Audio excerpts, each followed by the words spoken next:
things here. I said, what do you do about complaints? And this woman lit up with a smile. She was beaming and she goes, I love complaints. I absolutely love complaints. And she truly did, because she knew that those are just opportunities to not only fix the problem, but to turn those people around so that they become lunatics and happy about the entity or the library. So she really embraced it. And that helped me understand, all right, don't be intimidated by mistakes. They happen. What can we do to make it up to them? One of the most important facets of any business is customer service.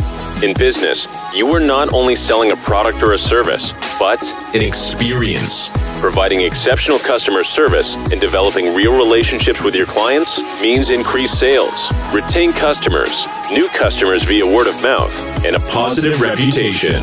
You're listening to the Focus on Customer Experience podcast. Benjamin Del Grosso gives you the ins and outs of one of the most underlooked aspects in business today. Improve your customer service and watch your business skyrocket. 2, 1. Now, here's your host, Benjamin Del Grosso. Hello and welcome to the show. Today we have Kevin and Steve. They are the creators of TENZI, a game. And I'm going to turn it over to Kevin. I'm going to let them tell us the story of how it came to be. Sure. Thanks, Ben, for having us on. The story is, well, I've always enjoyed games, and I am pre-video games. So I've always enjoyed going out and inventing games in the backyard. And that's my background. That's what I've always done. So about maybe 15 years ago or so, I had an idea for a game. And lo and behold, somebody introduced me to a friend of theirs, and I was able to sell or license that game, having nothing to do with TENZI. I was able to license that game to a company. And I felt pretty excited about that. Like, hey, I guess I'm in the game business. And a couple of, maybe a few months after doing that, I bump into my old friend, Steve. Now, Steve and I used to work in the same advertising agency together. And we were actually cutting down Christmas trees with our families at the time. So it was early December. And Steve said, hey, what are you up to? I said, well, I still do my coaching and training and that corporate stuff, but I think I'm in the game business. And I explained how I had an idea for a game and I licensed it to a company. And Steve kind of lit up and he goes, well, I've got ideas. We should get together sometime. So about 6 months later, Steve and I connect and we start to generate game ideas. And we were pitching him to, there's a woman in a nearby town who's a game agent. Interesting. A lot of people, nor did I or Steve, know about game agents, but they are people who take people who have ideas and match them with companies that want ideas. So they're the agent or the go-between. So we'd pitch ideas to this woman, and she was great in guiding us. And some ideas she liked, some she didn't like. But this went on for a number of months.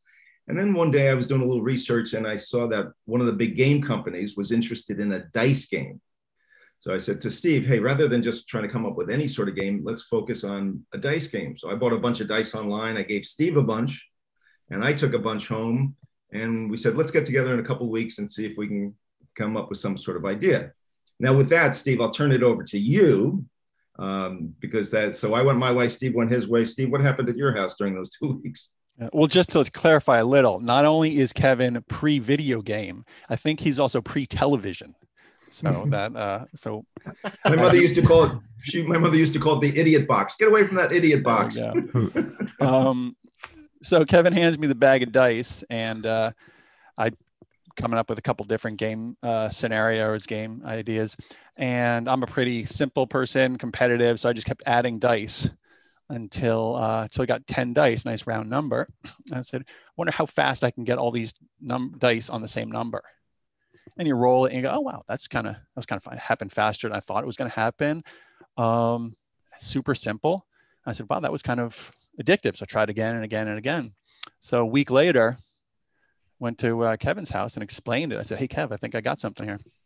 So you take 10 dice, you roll them, see how fast you can get all on one number.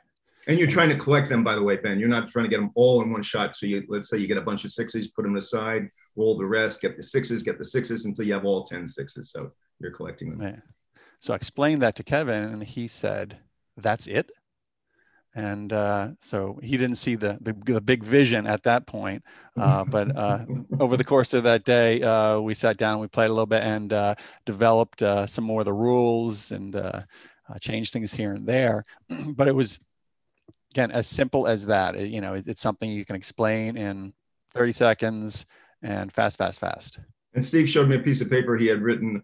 I think, what was it, Steve? Speed Yahtzee on it. Speed Yahtzee, yeah, the little 2-word blurb, as I was kind of, think going in one direction, looking for a direction, and that has that's been our formula now. Really super fast, simple for all the games we've developed. Yeah, I was seeing some of the game little videos online that look like some people are flying through it in like 30 seconds, right? Exactly. Like with competition with their family, right?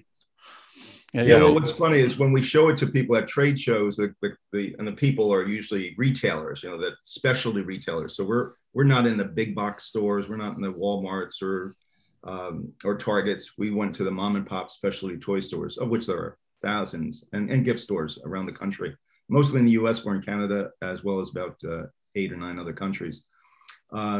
So when people would play it, we'd explain it to them, and they get it, and they were playing within 15 seconds. And after they played it the first time, they were absolutely hooked, and then it took off from there. So not only could they understand it in a matter of seconds, they could be up to speed and playing it in a matter of seconds, and that was the magic of it. Yeah, like what I was saying to you before we started recording, so many games nowadays can be very complex, hard to learn. I know, like, I have 2 kids. We got a 4-year-old and a 12-year-old, and we'll be playing a game and we'll be almost done. And then all of a sudden we return to like page 4 of the rules. And next thing you know, it's, oh, so this whole thing meant something else. And it was like the whole game meant nothing. There's so many rules. It's hard to keep up. And something like TENZI is very easy. Every kid and age can play it. Like, our 4-year-old would easily play this and love a game like this. Very simple to use. I mean, yeah. So, why, I guess you already kind of answered this, why a dice game versus any other type of game? Well, we've since come out with other types of games, but it was just because of that, the document I had read listing the different game companies and what they were interested in. And it helped really frame it when it said, it was one of the big companies, whether it was Hasbro or Mattel, but it said, such and such company is looking for a dice game. It just felt like a much more doable accomplishment or project to be able to figure out, all right, let's come up with a dice game. So that's really what led us down the path. In fact, for those that are out there ever interested in inventing games, I'd say find out what the companies are interested in first before you just start to come up with anything. But so I can tell you, Ben, if you want, after we had that concept that particular day, then we created a couple of prototypes and then started knocking on doors, and I'll share what happened there. So Steve, it was probably a couple of weeks later, Steve went to a container store and found just the most perfect container that would fit 10 dice with rules, as if it was designed for us, right, Steve? Yeah, 40 dice, 4 sets of 10 dice. And we had, as Kevin said, come from the world of advertising, so we know how to make a label and a logo and all that stuff. So we just kind of pieced things together. We actually decided not to do the licensing avenue. Right. And there's 2 very distinct avenues. You go license it and try to sell it, or you try to kind of launch it yourself. And because there were so few moving pieces, both literally and figuratively, with this game, we figured, hey, this is kind of a doable proposition. If this was Risk, let's say, way back when, and there was hundreds of pieces you had to create and a board and all these things, I don't think it would be doable. But it was so few elements in the game that we thought it was doable.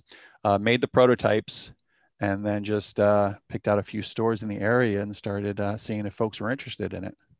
Yeah, so the first store, we went to, of course, no, we're not interested. Said a grumpy toy store owner. The second store said, hey, guys, come back later when the manager's here. And by gosh, on the third store we hit that day, we met the most perfect woman in the universe, I think. She was, her name is Celeste, and she was the owner manager of a small toy store in a town next to us. And we walked in there and we said, hi, we're local game inventors, and we have some prototypes of a new game we came up with. Would you be possibly interested in carrying these? And what she said to us at that moment has been our guiding light for the last 10 or 12 years. She said, hey guys, if you can tell me how to play your game in less than 30 seconds, I might be interested. Well, there's never been a better game than TENZI to explain less than 30 seconds. It's easier than explaining rock, paper, scissors, actually.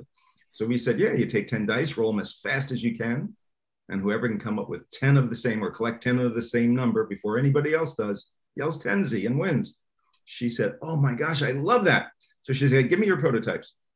So we handed over the prototypes, and Steve and I are milling around the store, checking out other packaging ideas and what other ideas that might be out there. And within probably 5 minutes, she yelled over, hey guys, I got your first sales. And sure enough, the first woman who walked into her store, she was able to sell TENZI to. And the woman bought 2 of the games, and we were there in the store when she had her first sales. And then she went on over that holiday season, because that was in late October. So over that holiday season, she went on to sell about 300 of our games in her 2 stores. Now, we were feeling pretty good about it, but I don't know if 300 is a big number or not a good number. I had nothing relative to look at. I said, well, how many Yahtzees do you sell? And she said, oh, I'll check it out. I'll check out the books. And she looked into her books and she said 52 or 50 or something like that. And I said, well, is that a week, a month? And she goes, no, that's in a year. I said, so we sold 300 games in a matter of months and you sell 50 Yahtzees, which is a well-known established game, in a year? She said, yeah. She said, this is by far the best-selling new game I have ever had. So Steve, that was her first inkling that, well, maybe we have something here. So we stayed pretty much with her, a couple stores that first holiday season. And that's where we, first started to establish it. Yeah, that's great. Yeah, I mean, because that's the thing. You got to do establish a sample market, find out if the customers like it. Going in and out of the stores, that's got to be very hard. I've done it, cold calling. It's very discouraging. It's very easy to get told no and get turned off and want to quit and give up. So, like, how was that process? Like, did you guys continue cold calling after store 3, or did you? Well, Steve, you can add to it, but I'll tell you that the simple answer for me, Ben, was having a partner to do it with. So Steve lives in a nearby town, and he came up my way. And I think if I had to go into those stores by myself, I would have felt a lot of that. But by having somebody else there, and either to laugh through the no's or to laugh through the rejection, or to get your energy and courage up to ask if somebody be interested in carrying your game, just really has helped to have, somebody to commiserate with there and to team up with. And I mean, I'll talk a little bit, because going into stores, not that it stopped, but it changed venues. The trade shows were becoming the stores. But when you are going into the stores and the trade shows, what you're really looking for isn't the right store. What we found out kind of in hindsight is you're looking for the person. As Kevin said, we found the perfect person in Celeste who was open to hearing this. You couldn't sell it to some grumpy manager who didn't really want a new product. She was unbelievable for us in that in those first few weeks. She helped us find, all right, what's our right price point, mm-hmm. What's our, who the real target is, all these different things that we had no idea about. So finding the right person is really what you're looking for going into the stores. And same thing with the trade shows. When you get into there, you're not really trying to twist somebody's arm to buy your product. You're looking to get that product in the hands of somebody who's looking for the next thing that they're going to really bring that same energy with when they take it into their stores.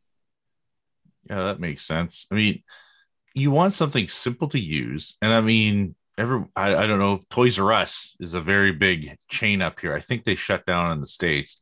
But you go into their game aisle and there's like 100 games, and so much licensing, Disney Monopoly and whatever. Like, there's so many different, it's overwhelming. I look at it and I go, yeah, but I mean, no one really talks to you there and gives you recommendation. But when you go to these independent toy stores, they're a little bit more personable and they offer you a different experience, different customer experience than going to these big box.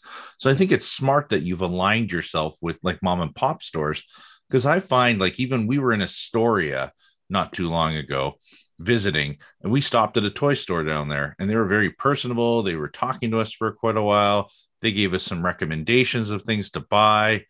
And that's what you want, because then people can go, hey, you want an easy game that's going to work for your family? This is something that's been a big hit with all the families in our area, right? So I think that's very smart that you're aligning yourself with the mom and pop stores. Yeah, and when you see the Tenzi game, all you see is dice basically. And if that was in a Target, let's say, it wouldn't have done nearly as well, because I think Steve and I both feel that somebody will look at it and go, well, it's just dice. Why am I going to spend $14.95 or whatever on just a set of dice? I can, But at the store, these store owners, the small store owners, the specialty store owners, were willing to take the rack that we had developed that hangs 9 Tenzi games, and they were willing to put it right up front. We gave them a free demo game to go with it, and the store owners would say, hey, to customers, hey, you want to try this new game? As we were saying, and the customer said, sure. And they would, as soon as they demoed it, that thing sold. So without specialty being able to demo it and talk it up, it just would have died pretty much. Building on that, Kev, that where we started of, if you can explain it to me in less than 30 seconds, that works down the entire food chain of the sale. The independent rep can sell it to the store manager with a quick explanation, 15 seconds. The store manager can explain it to their staff. Mm-hmm. Staff can explain it to customers, mom and dad, when they're in the store. Mom and dad then can explain it to the kids in 15 seconds when they get home. So you're not looking on page 4, Ben, and finding out, what the rules are later, like you said, in your game. So easy, simple explanation works across the whole chain. Yeah, no, that's awesome. So what were some of the mistakes you guys made in launching the product, like challenges that you had? Well, Steve made a lot, so maybe Steve, you can talk about. Well, like I said, what you're really looking for is to find the right partner. So that's probably the largest. Now, yeah. Actually, so mistakes is one. We kind of a fairly big legendary mistake is. Actually, I'll take a step back before setting this up. No matter what you do going into, I'm not going to make any mistakes. I'm going to, cross the T's, dot the I's, double check everything. You're still going to make mistakes because, you're not sure what you're looking out for. So in our first big run that we did with an overseas supplier, very excited, took all these pre-orders, and they came in and sent them out, and we're waiting for all the to check in how people like it, and their phones started ringing, right? And so Kevin picks up the phone, customer service. What can we do? Hello, Tenzi corporate headquarters. We're ready to sell you your next games. and what was the call, Kev? Oh my gosh, I think it opened with not a question. It was, we have dice all over the floor here. I'm sorry, what's that? We have the bottoms are falling out of the games, and we have dice all over the floor. Now, that was not a good call to get. And then we get another call with, hey, you know what? We open the box and there's dice all over the box because the bottoms are falling out. Now, Steve and I both started getting upset and freaking out about that because we had thousands and thousands of cases coming along. But at one point, I remember one of our reps had to talk me off the ledge and say, it's going to be all right. People love your game. They're going to rebuy your game. It's going to be okay. We're going to fix this. But that was the first. And even some of the calls, they said, when they said, oh, the bottom of the tubes are falling out, there's dice everywhere. And we said, oh, sorry. And they said, no, don't be sorry. Just send more. We're putting them back in the tube and we're selling them. So even some of the problems, the success of it, even kind of shown through the problems. But that was something that you couldn't foresee coming. I mean, we reinforced but we reinforced the bottom, and that is no longer a problem. Right. So you probably had a few people that, you had different chemistry between all the different accounts, right? So you probably had some people like you said that were really like, I don't care, just send more, right? We'll figure it out. We'll put tape on it, whatever, right? And then you probably had some other accounts that were probably, not happy, and you might as well come pick these things up because they're making a mess over my floor. I mean, I don't know how deep you want to go into that conversation. However, like, what did you do in terms of like customer experience to make sure that they were happy and that reassure them that you were there to take care of them at the end of the day? Well, I got to tell you, the first thing is always, I'm sorry. It's sort of like, no matter what it is, oh, I'm sorry. Because just think about it, forget even the dice falling on the floor, just think about if you're a customer, sort of, and something goes wrong, I mean, I know I myself have to think, oh, I don't want to call the store up. I don't want to complain about it, but I'm not happy about it. So you go through a certain angst, even to make the call to complain a lot of times. So the very least one needs to hear, a customer needs to hear is, oh, I'm so sorry. I'm so sorry about what had happened. And that starts to clean the slate, that level sets, and then say, hey, tell me exactly what happened. And the other thing that I was taught somewhere along the way is what will make you happy? What can we do that would make you happy? And they'll tell you. And a lot of times it's not what you think you have to do, or it's not as big as you think you might have to do. So you apologize and ask, what can we do to make this right for you? And I got to tell you, 99.9 out of 100, 1,000 are going to be happy with that as an approach. So the other thing I've said is also that when we do make a mistake, and we do and have and will continue to, because they happen, we want to make it up to them in a way that they're going to wish, oh, I hope they make another mistake because they made it up to me in such a nice way. They went above and beyond. In fact, I'll give you an example that happened to me the other day. It had nothing to do with TENZI. I went to pick up a cake. So my wife had a cake on order. I went to pick this up and it's 5 o'clock, the store's about to close and I got to get it for the evening's festivities or whatever. And the guy said, oh, I don't see it here on the list. Let me run downstairs and see if I can find it. So then he comes back up empty handed. He said, I'm so sorry. I can't find the cake you ordered. I'm sorry. And I, no big deal. We can have some other, option. So I wasn't too concerned about the darn thing. But then he came up to me a couple minutes later and he said, I tell you what, I just talked to the owner and you can have any of the desserts you want here, no charge. So take whatever you want, no charge. And here's a gift certificate for $30 so you can get a cake the next time. So even though they didn't lose my money, they didn't, it wasn't a bad product. They just simply had missed the order. They not only made it up with free goods, they also gave me a gift certificate. And I said, hey, I'm big on customer service and you guys, did just the right thing. So when you make it up to people above and beyond what they expect, I mean, they're with you. That's awesome. Yeah, above and beyond is a very big thing. I was telling you guys that I was recently at a networking event, a summit, and we actually had the guy from Harley Davidson speak to us, the one who actually brought Harley Davidson out of bankruptcy back in '86. And he told us that when somebody contacts you and says to you that there's a problem or there's a challenge, to write it down. Make sure to listen to them. Don't write them off as, oh, I've already heard this before, right? Make sure to listen to them. And it sounds like that's, what you were doing. You were listening to every single one of your clients and basically making sure that, hey, we're going to take care of you. We're there for you. And that, to me, that's very important because a lot of times people get written off or they assume the issue is already the issue that they're calling about instead of actually hearing the client out. Right. And sometimes, yeah. Well, I was going to say years ago, we had a library in town for many years. It was sort of known not having great customer service. It was just, that's the way it was. And the people at the library were grumpy or whatever. Well, they got a new library director in at one point and things changed almost overnight.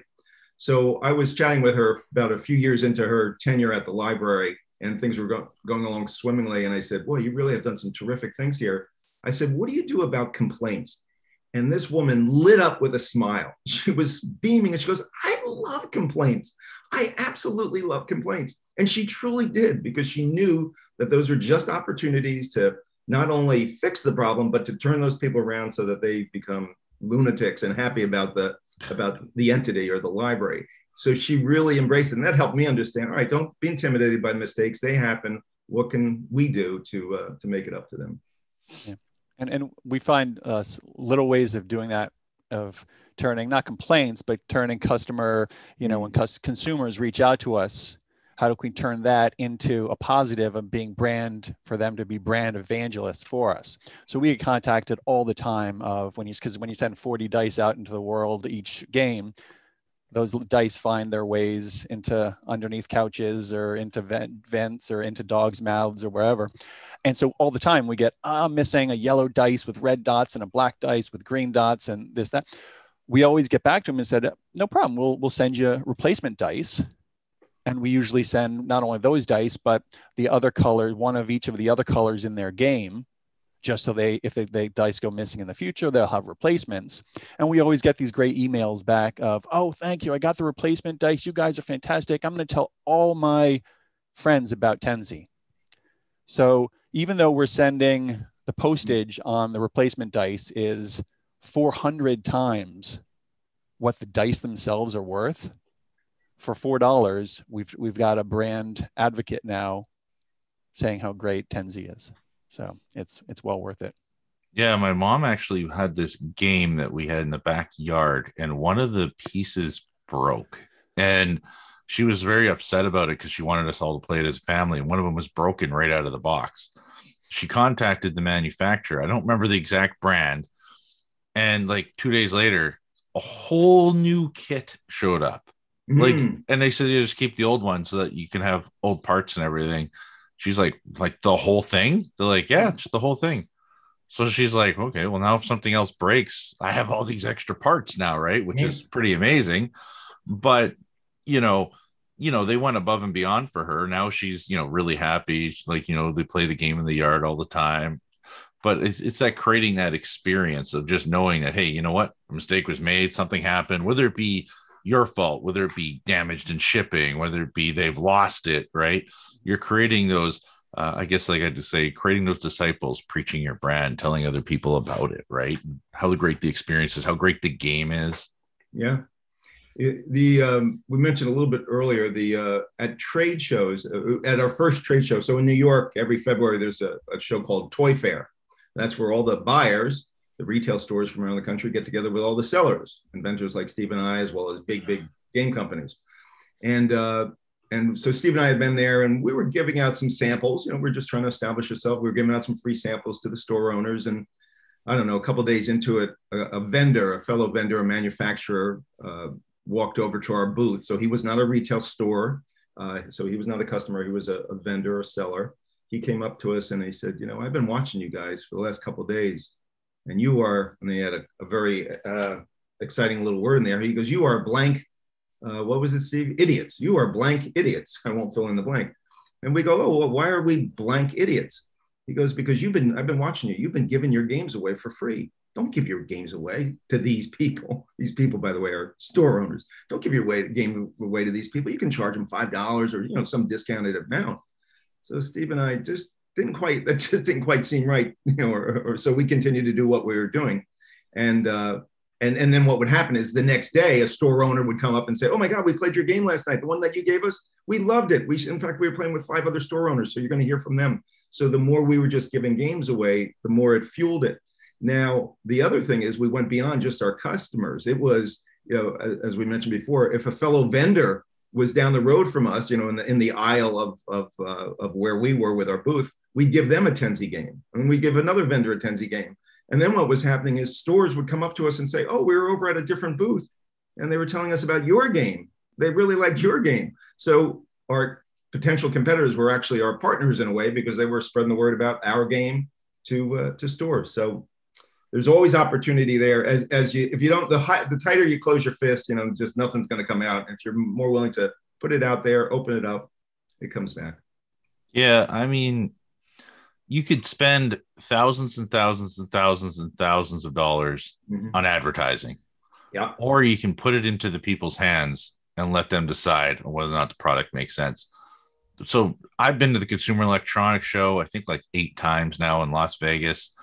You go down there, a lot of vendors will give me free stuff. And a lot of it will be, I would never, ever carry this in my store, right? But then there are a few of those things where it's like, take these, try them out, let me know what you think. And I mean, I remember I got a set of Ferrari headphones for free. And I thought, oh, they just look cool, whatever, right?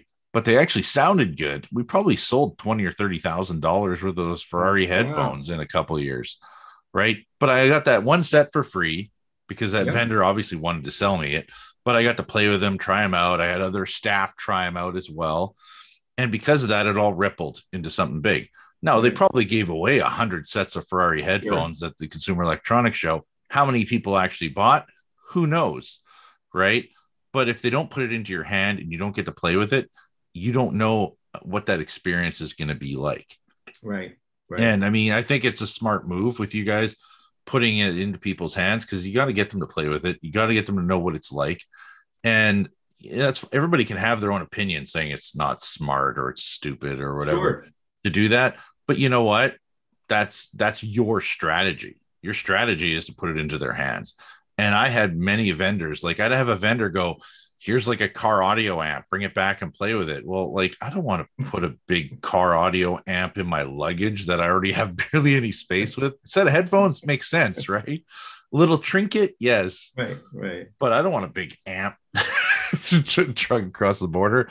But I mean, we would get things like that where they'd ship it to us and we'd have to play with it. And sometimes it would turn into this big thing where we'd bring in a whole brand new brand into the store because they sent us that sample to play with. But I think, samples and free demos.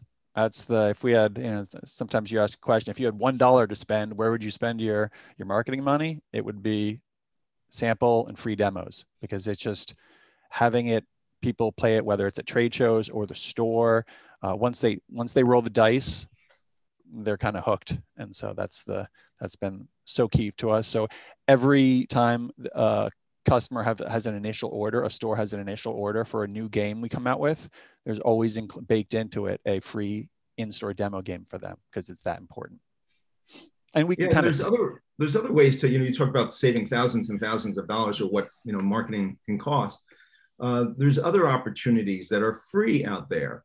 For example, a couple of years ago, we got a call from the Indianapolis Parks Foundation. They said, hey, we're having our spring fling luncheon, and we're going to have about 500 or 600 business people that donate to the park and donate their time and their money. Would we, this particular woman who contacted us said, I personally love your game, and I think it would be great if we could have you guys come out and just talk about a little bit about your game and get people to play it. So we said, sure, we'll try to figure that out. So we went out there, and they said, now we can't give you much time. You got 10 minutes max on our schedule. And in that 10 minutes, we had to briefly explain what the game is and how we came about it and teach them how to play it. And by gosh, and on YouTube, you can see it. If you put in the world's largest TENZI game, you'll see 600 business people playing TENZI at this luncheon, all at the same time, yelling, jumping, screaming, TENZI, TENZI, TENZI. So there's a marketing opportunity there that really didn't cost us much at all. We gave out some free games, like one per table. And here are 600 people that are playing it with their friends over lunch. And you just know that starts to ripple out into the community. So there's lots of opportunities if you're just willing to look for them and act on them. Yeah, that makes sense. You guys have a few other games that you've developed other than TENZI.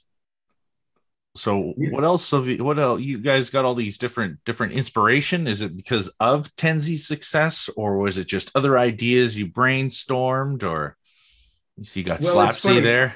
Yeah, I'll mention, Steve will talk about some of it. My son, we are open to, looking at ideas from others. Usually the others happen to be within our family or friends.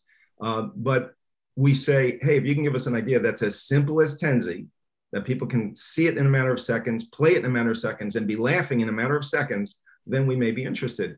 So my son had pitched a couple of ideas to us, and I remember saying with each one, no, Collins, it involves thinking, and our games are not involved and you don't involve thinking. So he'd work on it, and probably after about a year or so, he pitched an idea, which ultimately became our second game, which is this game mentioned earlier before we started the podcast, is Slapsy. And it's a simple card game. So that particular idea was an idea that started with my son. And so he'll pitch it in its rough form. I'll play around with it. Then we'll sit down with Steve. Steve will look at it, say, hey, here's what I like about it. Here's what I think we can improve about it. We'll go back, we'll tweak it. So it's a process. And that's how they've evolved. But based on that whole thing of simple, fast, fun is our whole war cry. Yeah, so there's that. Is that like your company vision or company mission statement, like simple, fast, fun, or? Well, simple games by simple people, right, Steve? Yeah, that's the real logo. That's the real tagline. But it's just the format that we've seen that works for us, that the stores have come to expect from us. So when they come to the trade shows, they get all excited about, okay, simple, show me what you got now. And when it falls, you can tell when it falls in that sweet spot, they're like, oh, this is just like TENZI, only it's with cards, with blocks, with with things. So they and all the games, TENZI, Slapsy, ITZY, BuildZ, PairZ, ending with the ZI. Again, that's Kevin's and I advertising background, keeping it simple, keeping it as a family. And then so the store owners and the consumers themselves can say, okay, it's the Slapsy TENZI concept, which is simple, fast, fun. I think I seen that BuildZ game recently Okay. in one of the stores. Maybe I'm wrong or right, but I think they had like a flamingo or something weird like that. And you're supposed to like build random objects, Well, that right? might, I wonder, Steve, if that's plus plus, that Oh, yeah. those little tiny little blocks. Okay. Well, no, it looked like these blocks. No, did it? Okay. It Well, looked they're like building that. flamingos then, Steve. I don't know. Yeah, these you're building kind of these towers. It's kind of a combination. It's a fast building game, super fast. Again, lots of laughing right out of the box. And I'm looking at the pictures online. Yeah. And we launched it 2 years ago, and it is just still selling like crazy. Yeah, you guys got some very creative things. So you just have to. So to have like this vision, basically you're playing with a lot of times your friends and family, obviously. Are you reaching, and then you're relying on, do you then bring it to the toy stores after you kind of have the concept done? Like obviously you have it, patented or trademarked or whatever it is, you have it saved so no one else can take it. And then you're bringing it to a toy store and going, do you think you could sell this? Right? Because now you have relationships with all the people who have been selling TENZI and Slapsy and all that. Or do you bring it to a trade fair and find out their opinion on it right then and there before going into mass production? Well, we have a couple of our favorite stores in our area that over the years, with each new concept, after we get it to a certain rough stage, we'll say, hey, you got a half hour to give us? We'd love to come down and show you about this new idea we're playing with. And they have been tremendous. So we may go back to Celeste, our first store, and show her ideas, which we have at least a couple times. Or another store owner in Stamford, Connecticut will visit Nick and say, hey, Nick, can you give us a little time? We want to show you a game we have. And they have been tremendous. They've solved problems for us, things that we couldn't see.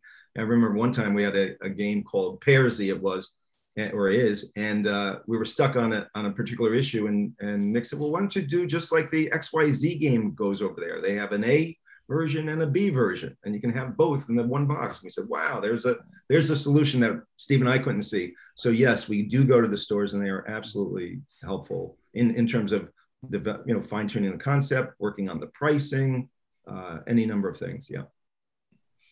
So being an entrepreneur, obviously it was really hard to start off with this, right? You must have had lots of struggles, lots of things that didn't work out right out of the gate. Do you want to talk about any of those struggles, any of those things that kind of went wrong early on, or we're in therapy, so it's a little bit premature. No, Steve's been a great business partner. Steve, why don't you talk about that? It's been a great journey and relatively pain-free. Steve, what's your perspective on it? Yeah, it hasn't been too many. I mean, it was a slow start, or not slow start, but a slow build, and I think that has helped us avoid any disastrous pitfalls. If you Google starting a game company or inventing a game online, one of the first sites I hit that on the search was don't do it. You're going to end up with 10,000 games in your basement and not being able to sell them. So the way we did it, with going into one store first, and we gave her 6 prototypes. And in 2 days, when she sold out of those, then we gave her 12 prototypes. And then after that, it was 20 games and 50 games. So it was these really, really incremental steps. So we never jumped in and had this over our heads feeling. And so there really wasn't too much of problems. The one thing I'll give a little kudos to Kevin, because he was both of us when we started this. I just exited my advertising career. He still had his consulting going on. I said, hey, Kev, we want to partner up and do this? And he said, well, I got my main gig going. I really got to focus on that. And I said, but can you, he goes, what I can give you is 100% energy when I am in. And so I said, that's all I need. So that was so helpful. in getting through whatever struggles or little bumps on the road was having a partner that was just no problem. We can do it forward. You know, Steve, I equate Steve to a marketing MacGyver. He just kind of figures out marketing and production. He just figures stuff out, you know. And so Steve was, you know, solving these problems along the way. And I just had to remind myself, I go, no, Steve says he wants enthusiasm. Sure, I'll give him enthusiasm. And that kept Steve at the grindstone, solving these problems as we went along and built the business. Nice. Yeah, I'm really trying to think. So you've had all these successes. You've had a whole pile of games. Like, as far as I'm seeing, you have about 5 different games that are available to the public now, which is great. And how many years does this take for all 5 of these games? Like, have you guys been doing this for 10 years, 15 years, 5 years? Like, yeah, we walked into our first, so it's been 12 years from the day we walked into our very first store with TENZI. And then, but we didn't even go national with that until two years later. So in 2012 is when we started TENZI. And before we even came up with our second product, that was probably 4 or 5 years later, Steve, we had a set of cards called 77 Ways to Play TENZI. And then we had a party pack of TENZI. So the first 3, 4, 5 years was all TENZI, which was great too, because the stores would say, what's next? What's your newest idea? But we're like, no. Let's stay with TENZI, because we had no other new ideas. Let's stay with TENZI. And that TENZI really got established and did well. And then since then, probably every year to 2, we come out with a new game. And not because we say, oh, it's been a year or 2, we have to have a new game. It's just that if you find an idea we like and is working, then okay, we say it's time to come out with it. So it's been about 12 years since we started, and we have, as you said, about 5 games. is there anything that you would do differently now, knowing what you know and knowing all the struggles you've gone through? Or have you basically done it differently with all the new game concepts going forward? From your original concept, yeah. Right? Like, yeah, Steve, one lesson that I learned is that we were having so many successes. We had a success with TENZI. We had a success with Slapsy after that. And then somewhat of a success with ITZY. Then we had a game after that where people, because they loved our other games, they were buying our games, and we came out with this new product. I go, give us, yep, send that to us. Great. And I got so excited because they were loving it, getting it in the store because it was a new game from us, that we ordered an extra special load of inventory. And then what we had found happen is that game was not as fast moving as the other games. And we were just filling pipeline early on, and I got deceived into thinking, oh, wow, this stuff is really moving. But really what was happening was the initial pipeline was getting filled. And once that got filled, the game was slower than the other ones. And then we found out, wow, we got a lot of inventory that we're going to have to slowly get through with that. So one lesson is just don't jump at the first opportunity when you start to see an initial success. Just say, well, what's the repeat on the business, and plan it that way. So that was one lesson learned. So, but to your point, yeah, we do try to learn these lessons and then apply them as we go along. Steve, how about you? I would reinforce the bottoms of the tubes on that first big order. That's the big takeaway. Yeah. Did you guys do any? So that whole challenge that happened, did you guys even? I know some vendors will literally get it and just ship it out. They won't even verify quality. Were you guys just not doing any quality control on the packaging, or do you just kind of like look, oh, it looks good, and ship it off? Do you know what I'm asking? Yeah, we had gotten samples in from our supplier, and we have a fantastic supplier, and they were great. They looked great. Everything was great. But when it was, whether it had sat in a warehouse too long and the glue had come undone from the bottom, or there wasn't enough something happened. And so again, since we both parachuted in to the game industry from different industries, we didn't know what to look for, or didn't know to do the quality control. And even though we missed some things like that, I also think not knowing what we didn't know has helped us along the way. Yes. From not giving out not giving out samples to not asking stores to do things for us. And there were just a lot, even heck, if you want to hold up TENZI, I mean, we've had people come up to us, and whether that's the greatest packaging or the worst packaging in the world, they said, oh, you got to have more colors on the logo. That's such a terrible logo. But we designed it like that because we wanted the dice to be the stars. We chose a nice neutral color for the logo and the label because we wanted that to kind of go away a bit and have the dice, the colorful dice, be the stars. Yeah. And could we have done cheaper packaging? Yes, but again, yeah, that's the other thing. I don't believe that had we licensed our game to a company, they would not have come up with this. Now, maybe they would have had something as good, but I don't think so. I think they would have put it in a box, clamshell or something like that. Yeah, that what they're used to, and that seems to work for them, and it's what their production is set up for. So because we had a clean slate, because we were naive, we kind of created our own rules because we didn't know better, and that worked in our favor, we think.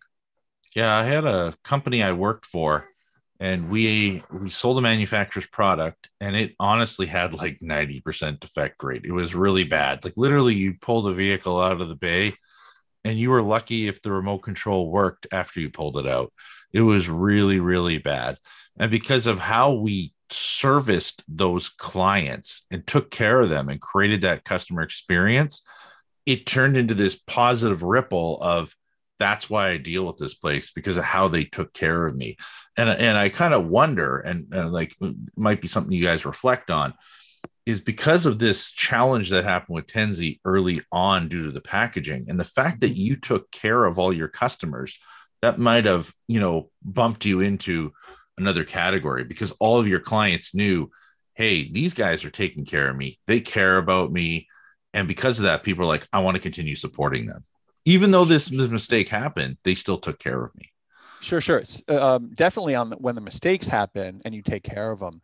But even on the day-to-day stuff, we get a retailer will call us or email us and say, I need an order. How do I go about ordering? So we just say, hey, tell us what you want and we'll get it to you. And so she says, I'll take a case of TENZI and a case of Slapsy, and we'll put the order in right there. And we'll say, it'll ship today.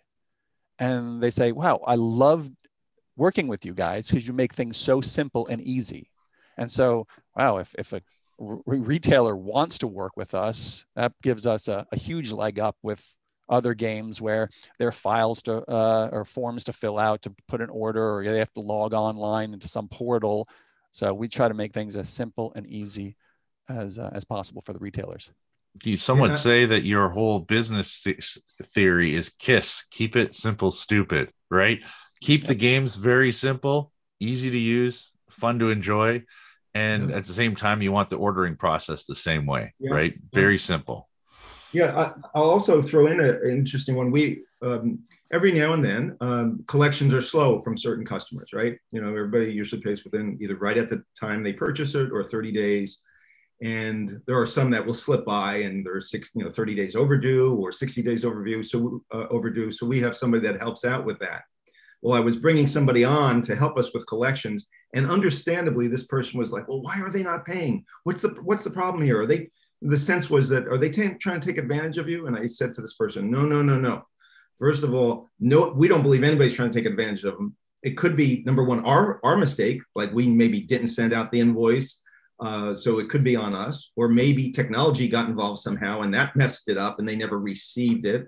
Or maybe they did receive it and it mistakenly got put in the wrong pile. But like only 5 levels into it, would you say there's somebody out there trying to take advantage of us, which is a small fraction of 1%. So I think even our approach to collections for people who haven't paid us, they probably aren't doing it on purpose. There's probably some mistake along the way, and let's treat them with kindness. And I think the email we send them starts with friendly reminder, we're 30 days overdue or something like that. And then the second one is second friendly reminder. So just a softer approach on collections even. And everybody, everybody, 99.9% are saying, "Oh, I'm so sorry I was late. Oh, we had a little bit of a problem. We'll make it up to you." So nobody's, I don't believe, is out there trying to take advantage of us. And you just can't create problems that don't exist. Let me juxtapose that customer service, Kev, with something I had last week. Mm-hmm. So woke up in the morning and my wife said, "Steve, can you look at the internet? It looks like the service it's down." So I looked at the router, unplugged it, plugged it back in, tried to restart it, and that usually works, and it didn't work. And so I called up the Optimum, the service provider, and said, looks like we have a problem. We don't have any internet. And the lady's customer service said, I'll be glad to help you. She goes, yeah, it looks like we canceled your service. So I said, what? She said, yeah, you were late with a payment, so we canceled your service. I said, I've been a customer for 30 years. And I was, 45 days later with 30, whatever. And she said, and just the previous day, coincidentally, I had paid an online payment, which takes 2 days, 1 day or 2 days to post. And she said, well, if you can provide me the online payment confirmation number, we can turn it back on right now. I said, well, you see how that's impossible, because I can't get online to check what the online payment.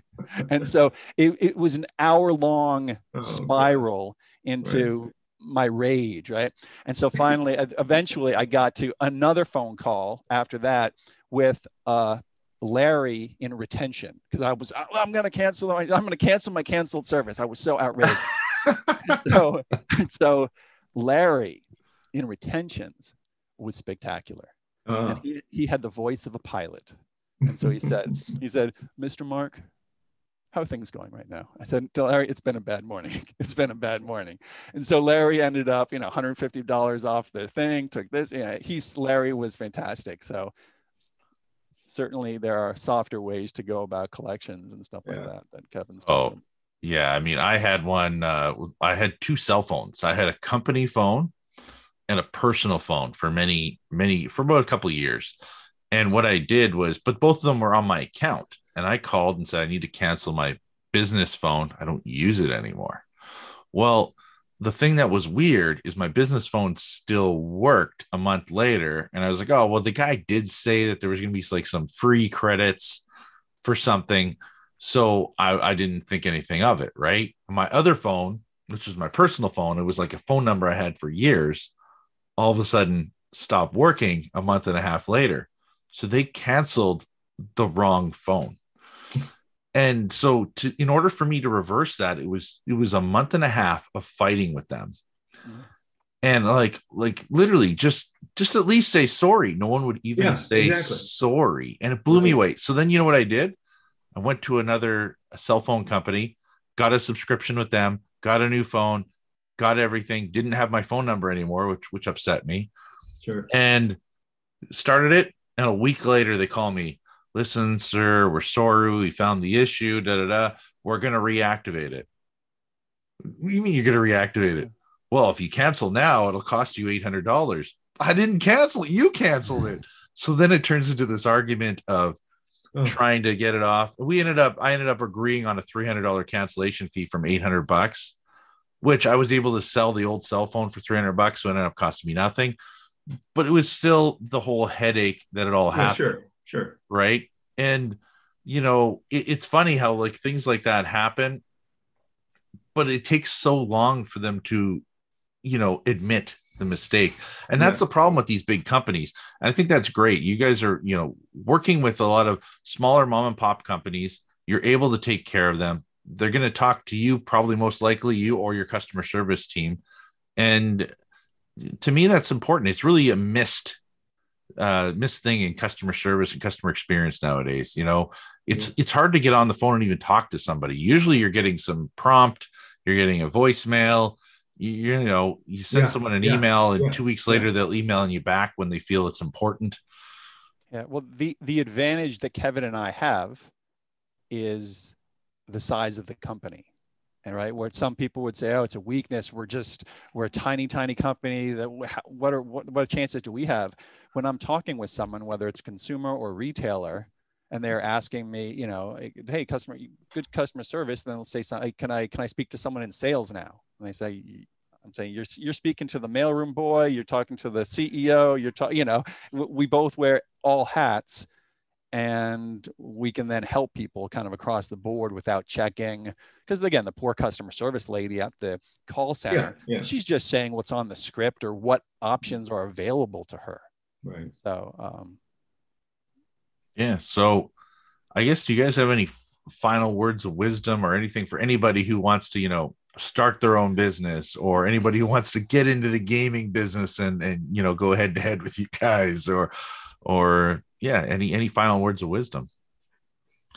Well, one thing I would say is, your podcast is called Focus on Customer Experience, right? That's correct. I would just broaden it to say focus on people experience. That my parting words would be, it's all about the relationship. So whether they're your potential customer, a competitor, a partner along the way, it's all about the relationship, and stay focused on keeping it a positive, successful relationship, and the other stuff will take care of itself. That's my 2 cents. The only thing I'd say is for those inventors, and whether you have an idea for a game, a book, a recipe, a product, a widget, whatever, in speaking with folks, I think 99% of people I come in contact with in all aspects of life, going to a cocktail party or a trade show, everyone has ideas for things. And so few people kind of realize or, take the next step because they feel, oh, what could I possibly do? I can't do.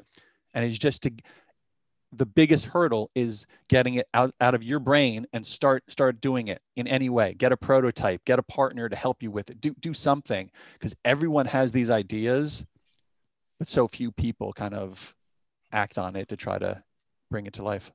So just start somewhere. Yep. That's awesome. Great words of wisdom. Thanks for coming on, guys. That was awesome. Thanks, man. Absolutely, I appreciate man. it. It was a lot of fun. Thanks.